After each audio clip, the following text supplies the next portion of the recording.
First അറ്റംപ്റ്റിൽ തന്നെ എനിക്ക് OET score ചെയ്യാൻ പറ്റി. ഈ അക്കാഡമി ചൂസ് ചെയ്തിട്ട് എനിക്ക് ഭയങ്കര സന്തോഷമുണ്ട്. ഇത് അനേകായിരം നഴ്സിംഗ് വിദ്യാർത്ഥികളുടെ വിജയാനുഭവം. For admissions call 7594054282. വടാട്ടുപാറയിൽ ബൈക്ക് യാത്രക്കാരനെതിരെ കാട്ടാനയുടെ ആക്രമണം. ജോലി കഴിഞ്ഞ് വീട്ടിലേക്ക് മടങ്ങുകയായിരുന്ന മനോജിനെയാണ് കഴിഞ്ഞ രാത്രിയിൽ ആന ആക്രമിച്ചത്. സംഭവത്തെ തുടർന്ന് നാട്ടുകാർ ഫോറസ്റ്റ് സ്റ്റേഷന് മുന്നിൽ പ്രതിഷേധിച്ചു. കോതമംഗലം വടാട്ടുപാറയിലാണ് ബൈക്ക് യാത്രികനെതിരെ കാട്ടാനയുടെ ആക്രമണമുണ്ടായത്. രാത്രി ജോലി കഴിഞ്ഞ് വീട്ടിലേക്ക് മടങ്ങുകയായിരുന്ന വടാട്ടുപാറ സ്വദേശി മനോജിന് നേരെ ആനയും കുഞ്ഞും പാഞ്ഞടുക്കുകയായിരുന്നു. ആനയുടെ ആക്രമണത്തിൽ ബൈക്ക് മറിഞ്ഞ് മുഖത്തിന് പരിക്കേൽക്കുകയും പല്ലുകൾ നഷ്ടപ്പെടുകയും ചെയ്തു. പരിക്കേറ്റ യുവാവിനെ കോതമംഗലം ബസേലിയൂസ് ആശുപത്രിയിൽ പ്രവേശിപ്പിച്ചു.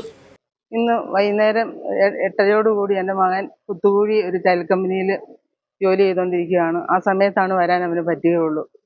മിക്കവാറും ആനയെ കാണും.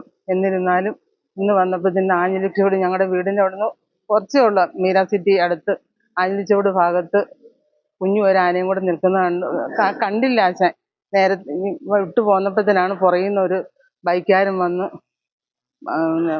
ആന നിൽക്കുന്നെന്ന് പറഞ്ഞപ്പോഴത്തേനും ചാടി ഓടാൻ തുടങ്ങിയപ്പോഴത്തേനും മറിഞ്ഞു വീണ് ആനയുടെ മുമ്പിൽ ചെന്ന് പെട്ട് കൊച്ചിൻ്റെ രണ്ടൊന്ന് പല്ലും താടയൊക്കെ മുറിഞ്ഞ്. ഇതൊരനുഭവം അല്ല. അതിനു മുമ്പ് ഒരു തവണ ഇതുപോലെ ആനയെ കണ്ട് പേടിച്ച് വണ്ടി മറിച്ചിട്ടിട്ട് ഓടി ഫോറസ്റ്റ് സ്റ്റേഷനിൽ ചെന്ന് ഒരു അനുഭവം കൂടി ഉണ്ടായിട്ടുണ്ട്. അന്നും അവൻ്റെ മക്കളുടെ ഞങ്ങളുടെയൊക്കെ ഒരു ഭാഗ്യം കൊണ്ട് അപകടമൊന്നും സംഭവിച്ചിട്ടില്ല. ബൈക്ക് യാത്രികന് നേരെ രാത്രിയുണ്ടായ കാട്ടാനയുടെ ആക്രമണത്തിൽ പ്രതിഷേധിച്ച് നാട്ടുകാർ ഭൂതത്താൻകെട്ട് ചെക്ക് പോസ്റ്റിന് മുന്നിൽ പ്രതിഷേധം സംഘടിപ്പിച്ചു.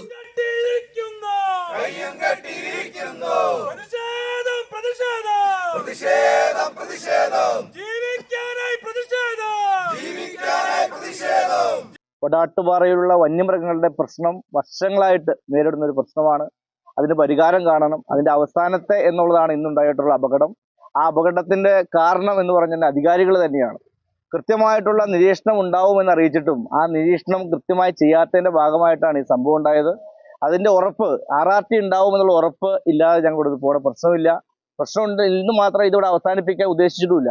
കൃത്യമായിട്ടുള്ള സമരങ്ങൾ എല്ലാ ഫോറസ്റ്റ് ഉദ്യോഗ സ്റ്റേഷനിലേക്കും വടാട്ടുപാറ എല്ലാ സ്റ്റേഷനിലേക്കും നിരന്തരമായിട്ടുള്ള പ്രശ്നങ്ങളും സമരങ്ങളും ഉണ്ടാവും. മനസ്സമാധാനമായിട്ട് ഒരു ഉദ്യോഗസ്ഥരും ഇത് കിടന്നുറങ്ങാമെന്ന് വിചാരിക്കേണ്ട. ഈ നാട്ടിലെ ജനങ്ങൾക്ക് ഉറങ്ങാൻ കഴിയാത്തൊരു സാഹചര്യം ഉണ്ടായാൽ ഒരാളും ഇവിടെ കിടന്നുറങ്ങും. സമാധാനമായിട്ട് കൃത്യമായിട്ട് ജോലിയായിട്ട് പോകുമെന്ന് വിചാരിക്കേണ്ട. കൃത്യമായി ഇടപെടും. ഒരു സംശയം വേണ്ട. ഞങ്ങൾക്ക് ഇവിടെ ജീവിക്കാൻ വേണ്ടിയിട്ടുള്ള ഒരു സമരമാണ്. Kuttampuzha SHO Faisal, range officer Arunkumar എന്നിവർ സ്ഥലത്തെത്തി സമരക്കാരുമായി ചർച്ച നടത്തി.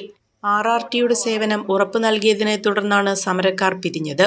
RRTയുടെ പ്രവർത്തനം കാര്യക്ഷമമാക്കണമെന്നും കാട്ടാന ആക്രമണത്തിന് ശാശ്വത പരിഹാരം കാണണമെന്നും പഞ്ചായത്ത് മെമ്പർമാരായ EC റോയിയും എൽദോസ് ബേബിയും പറഞ്ഞു.